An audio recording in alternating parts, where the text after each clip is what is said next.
This is a metro station in Stockholm, and this is another one along the same metro line. There are dozens of stations here that are creatively decorated, which is why Stockholm refers to their metro as the world's longest art exhibition. I had seen articles and photos of the Stockholm metro before, but I figured these images were photoshopped to make them look more interesting than they really are. But no, they really do look this cool in person.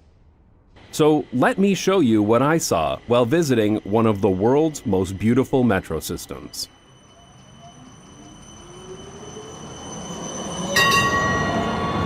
A very quick announcement. I have a new show on Nebula called Day Pass. It's a travel show where I take you around a different city each episode, while also riding as much public transit as possible. Check out the link in the description or stick around till the end to learn more.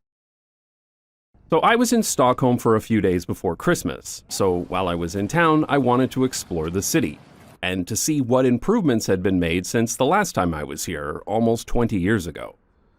Unfortunately, in late December, there aren't a lot of hours of daylight, so I didn't spend much time filming outside, although it was nice to visit when the Christmas lights were out. Fortunately, one of the best things to see in Stockholm is underground, so I could film the metro at any time of the day. And I was seriously impressed. I started my travels by following this list of beautiful stations on the Visit Stockholm website. I had seen articles about the art on the Stockholm metro before, and there were always about a dozen stations featured, so I figured that these were the only nice ones. But the reality is that 90% of stations on the metro system have some kind of sculptures, paintings, light installations, tile mosaics, or other kinds of artwork. I am not exactly sure what criteria was used to decide on this particular list of stations. Perhaps some of the artists were more famous than others. But I visited over 24 metro stations while I was in Stockholm, and many of these were just as beautiful as the ones on the Visit Stockholm website. With that being said, about half of the stations on the metro are outdoors, and these are much less impressive than the underground stations. There might be a few interesting sculptures like this one, but they're otherwise pretty utilitarian. Unless, of course, you consider this highway to be a work of art. Dystopian art, maybe? The large-scale immersive artwork mostly started in the 1970s, so any stations built before that date are much less impressive than later stations. In practice, that means the most interesting stations are along the Blue Line, which first opened in 1975. Or any of the newer stations along the Green Line. This also means that there can be a big difference between the different platforms at transfer stations. For example, I was originally pretty disappointed when I first got to T-Centralen station, which is on the list of beautiful stations. The tiles are nice enough, but it's not a very impressive station. The next time I arrived here, I was brought to this platform, which has some much nicer tile designs, and of course, as soon as I transferred to the Blue Line platform, it was immediately obvious why this station was on the list. This is probably the most photographed station in Stockholm, and it's the one that immediately comes up when you do an image search for Stockholm Metro. Probably because it's the one that's directly connected to the main train station and commuter rail station. These huge blue and white patterns look even larger and more impressive in person than they do in photographs because they span across the entire station. There's an exit here to the main train station, as well as the Stockholm City commuter rail station. Another often photographed station is Stadion, with these colorful rainbow paintings covering every wall and ceiling. These stations feel very spacious when you're there in person, like you're in a giant cave, and I guess that's because you are in a giant cave, made of granite and bedrock. Many of the stations along the Blue and Green lines look like this, where the walls and ceilings were left unfinished, and then covered in sprayable concrete, sometimes called shotcrete, before being painted, which gives this amazing cavernous look and makes every station feel very spacious. A great example of this is Solna Centrum, which is very often photographed to look like you're in some kind of evil cave. But when you visit in person, there are so many small details that don't come through in those viral photos, like these silhouettes of little houses. And there are also lots of splashes of color throughout, as well as this bizarre little diorama of a town with a flying tram. The rest of the station has all kinds of strange artwork and lots of green trees throughout. There are also other stations like Nekrosen that are smaller, but the open ceilings still make the station feel very spacious. I also love the escalator lights at this station. One of the things that pleasantly surprised me was just how many small details there were at many of these stations. You could pass through here dozens of times and still find new things. There's often a deeper story that the artist had in mind when designing each station, so if you're interested in learning more, you can book a guided tour of the metro system to get that context. But it's also perfectly reasonable to do as I did, buy a day pass and visit stations from a list, or really even just ride the metro and get out at any station that looks interesting. I found it to be trivially easy to travel around from station to station because the trains arrive very, very frequently. I have filmed a lot of metro stations for this channel, and I always prefer to wait for a train to arrive or depart, as the video looks much more interesting with some movement. In some cities, I've needed to wait a long time to get the right shot, but in Stockholm, trains arrive so frequently that this was never a problem. And when I was filming this platform at Odenplan, the trains were arriving and departing every few minutes, so not only was it trivially easy to get a shot with a train in motion, I also got several shots with two trains arriving or departing at the same time. This platform has a display case with rotating artwork displays by recent art school graduates. This actually takes up a surprising amount of room on this narrow platform, but I guess it's sandwiched between these creepy stairways to nowhere, so the space wasn't really being used anyway. This was one of the stations that made the list, but not for the metro station, but rather as Citybanan Odenplan, the newer commuter rail station connected to the metro station. The Citybanan is a commuter rail tunnel under the center of Stockholm that opened in 2017. This was built to allow faster commuter train travel through the city and to free up railway capacity on the surface so that more intercity trains could operate. The platform of Odenplan station has a spacious and modern design, but the most interesting part is the escalator, with these neon lights that span across the ceiling. The other Citybanan station is Stockholm City, which is connected to the main train station through this tunnel with these crazy shapes on the roof. A lot of the art in the Stockholm Metro is made with tiles, and it's common to see stations built in the 1950s that have tiles on the wall. These are very reminiscent of the tile designs in older stations in the Toronto subway as well, because tiles were very popular in metro stations built in the 1950s and 60s, which is why tiles like these are often just called subway tiles. So that tile theme is commonly used in the art in new metro stations in Stockholm too, like this wall in Odenplan station made up of thousands of small square tiles. There are similar mosaics in other stations, like in this tunnel between the main train station and T-Centralen metro station. Also, I just need to mention that I love the signage in the Stockholm train station. This clean white and yellow design looks really great, and a lot of thought was put into making the wayfinding clear, so it's very easy to find your way through this station as a result. It was also really nice to see the station decorated for Christmas. In contrast, Varför station, apologies for my bad Swedish pronunciation, really leans into the 1950s subway tile aesthetic by recreating the original look of the station as it was built in 1952, including the original typeface and signage that was used at the time. These red garbage bins are not original, but were redesigned from photos of the original station when the station was renovated in 1997. They also added these neon lights on the ceiling, which aren't original, but I think they complement the rest of the 1950s station pretty well. Another tile artwork station is Tunnelbanan that uses subway tiles like the pixels in pixel art. There are characters inspired by Pac-Man, Super Mario Bros., and many other classic video games. Isn't this great? I've taken so many commutes by public transit in my life, and they would have been so much more joyful if the walls of my station were decorated like this. At Rinkeby station, tiles were used to create these detailed mosaics that are visible at several locations throughout the station. Another station that did the subway tiles theme well was Västerskogen, where the whole station is filled with all kinds of wacky, colorful artwork made from subway tiles. The colorful tiles contrast well with the gray rock background. For what it's worth, this station wasn't included in the list on the Visit Stockholm website. The last few stations that were on the list include Solnastrand. This station has sky cubes sunken into the walls, ceiling, and platform, and it was designed by Japanese sculptor Takashi Naraha.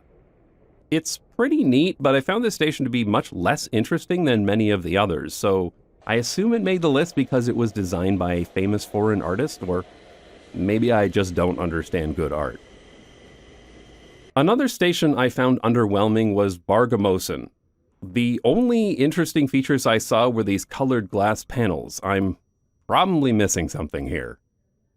I was able to get a shot with two trains moving at the same time though, so that's something. I really enjoyed Hallonbajen station though. The white walls covered in children's drawings made the station feel so joyful. This just makes it so much nicer to wait for a train here. Östermalmstorg station also has wacky line drawings, as well as musical phrases on the themes of peace, the fight for women's rights, and environmental protection. This art was created by covering the station in a dark layer of stone, then a layer of concrete. The illustrations were then projected onto the walls, and the concrete was sandblasted away to show the dark stone underneath. Pretty cool. Tekniska Högskolan station has these really interesting formations that look like they're carved into the rock, and these bizarre shapes and crazy paintings.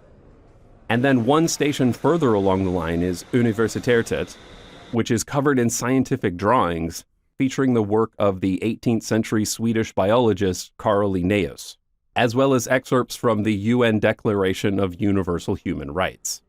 I like this, but as a typography nerd, using a 0 in place of O on these tiles was triggering.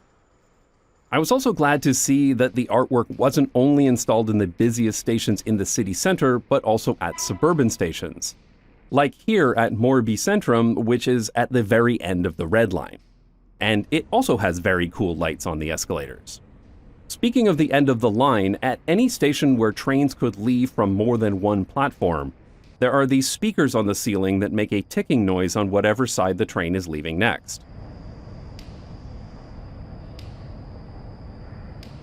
And the faster the ticking sound, the sooner the train will depart. These were installed to help people with visual impairments, but like most accessibility improvements, they help everyone else too, as long as you know what to listen for.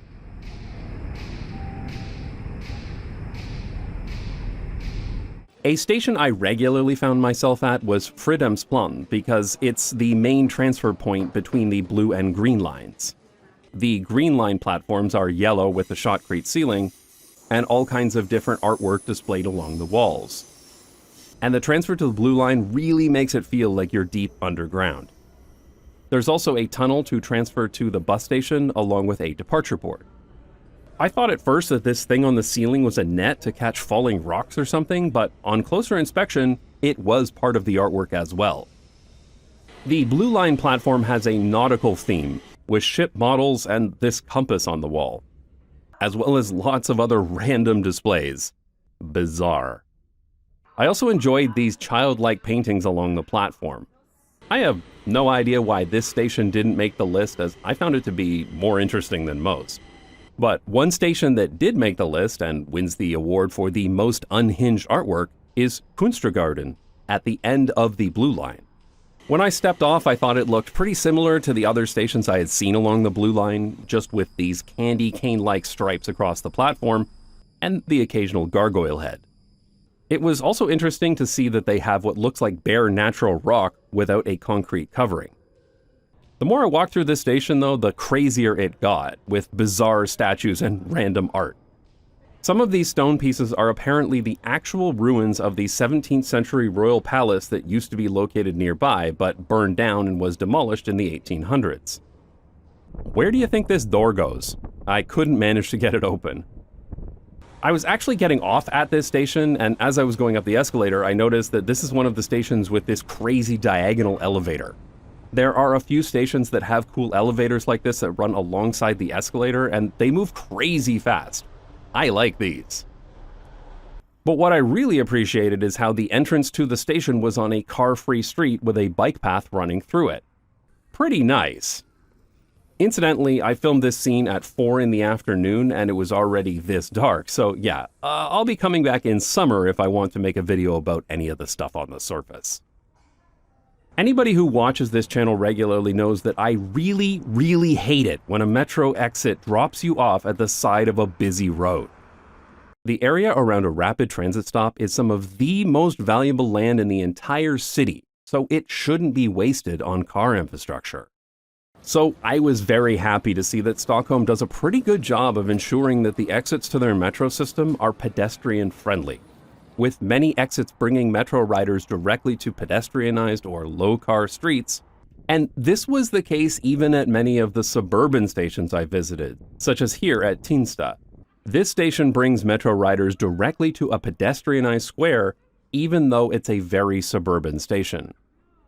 Tensta also had some great artwork.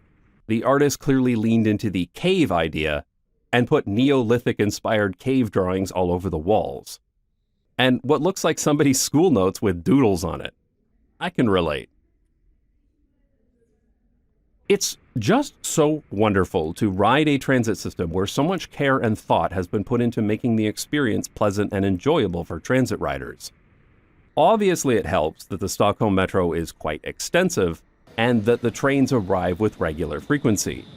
But there's something to be said about traveling through beautiful places as you ride the metro. There's also value in bringing art to the general public, to people who may never consider going to an art gallery, but who will ride the metro on a regular basis.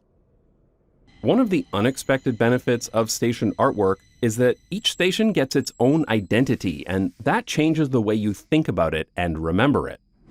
There is evidence to suggest that these unique stations make the transit system easier to navigate, as people can more easily build a mental map of where they are and where they're going, compared to a metro system where all stations look essentially the same. It really does feel different riding the metro in Stockholm compared to most other cities. But you might be wondering about the cost of all this. How can Stockholm afford to make their metro system so beautiful while other cities are struggling to build even ugly utilitarian transit? Well, I did some research on that, and it's actually really interesting as it starts to show the absurdity of the typical lowest bidder public transit mentality that is prevalent in so many other cities. For example, I read that the unfinished look of a station like this actually cost the government less than if they had produced a typical finished metro station instead, because those finishings are more expensive than the art. Though apparently this raw design does have higher maintenance costs for things like moisture control, and the transit operator needs to pay to maintain the art, which varies each year depending on what work needs to be done, but is typically between 10 to 15 million Swedish kronor annually, or about 1 to 1.5 million euros per year. But the metro operator has also said that the artwork discourages vandalism and graffiti, which is a major cost for public transit operators, and while it doesn't totally offset the cost of the art, it does reduce what they would pay in overall maintenance. Of course, another reason why Stockholm can afford to provide these beautiful stations is because their metro and rail construction costs have been historically quite low, especially compared to other European cities. A big part of the reason for that is that Stockholm has relied heavily on experts within the public sector instead of farming everything out to private sector contractors and public-private partnerships. Unfortunately, neoliberal politicians within the Swedish government have been pushing to reduce the role of government in future projects, which will likely have the same effect that it has had in other countries, funneling lots of tax dollars into private sector profits instead of providing more value to the public. I'll put a link to this report in the description if you'd like to learn more. Regardless of costs, though, this artwork has real benefits.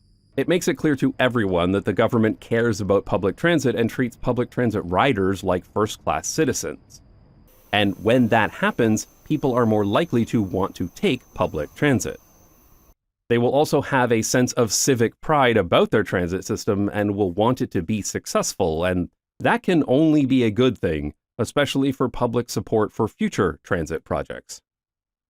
Stockholm is currently constructing 18 new stations, the largest expansion to the metro system in 50 years. And of course, these new stations will have new artwork as well. When constructing new stations, the Stockholm region budgets about 1% of the total cost of the station to go to artwork, which is expected to work out to about 10 million kroner or about 1 million euro per station.